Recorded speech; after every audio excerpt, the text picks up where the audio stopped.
नमस्कार, माझ्या यूट्यूब चॅनलला तुमचं सर्वांचं स्वागत आहे। तर रक्षाबंधन आहे किंवा नारळी पौर्णिमा आहे, तर आपण आज बनवणार आहोत खोबऱ्याची वडी, नारळाची वडी।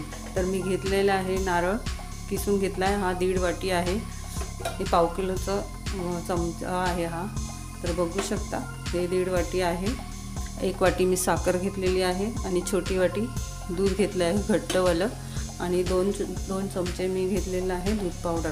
तर आता आपण नारळाची वडी बनवूया। दूध पावडर टाकली तरी चालते, नाही टाकली तरी चालेल। तुम्हाला वेलची, काजू, बदाम टाकायचे असले तर टाकू शकता। तर आपण 1 चमचा तर तूप घालतोय। तूप ह्याच्यासाठी की खोबरं खाली लागू नये। आता याच्यात आपण लगेचच खोबरं घालून घेऊया, कारण की जळायला नको। तर आपण लगेचच खोबरं घालतोय, ते सारखं हलवत राहायचं आहे। दूध पण आपण लगेच घालतोय।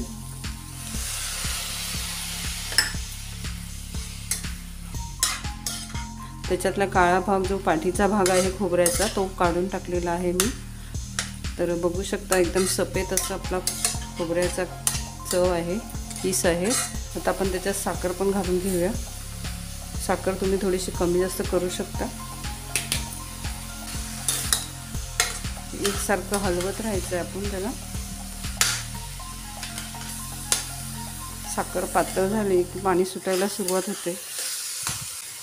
बघू शकता थोडंसं पातळ व्हायला लागलेलं आहे। तर आता हे पूर्ण आपल्याला आटवायचं आहे, तोपर्यंत आपलं खोबरं पण छान शिजणार आहे। तर आपण थोडेसे आता दूध पावडर घालून घेणार आहोत त्याच्यात। थोडी थोडी घालूया।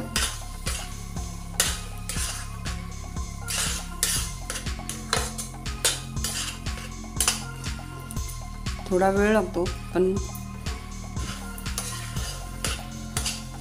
बघू शकता थोडंसं घट्ट व्हायला लागलेलं आहे, पण त्याचा गोळा व्हायला लागेल तोपर्यंत आपण हलवायचं आहे। एक आपण मोठा नारळ घेतलेला, म्हणून त्याच्यात 1.5 वाटी खव निघालेला आहे।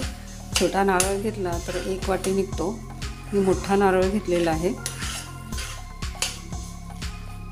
एक नारळामध्ये सुद्धा भरपूर असे वड्या होणार आहेत आपल्या। बघू शकता आपलं झालेलं आहे। जास्त पण सुकवायचं नाही आणि जास्त ओलं पण ठेवायचं नाही। तर हे बघा आपला गोळा बनत आहे, असा गोळा होतोय। आता आपण हे ताटामध्ये तूप लावून घेऊया आणि त्याच्यात काढून घेऊया।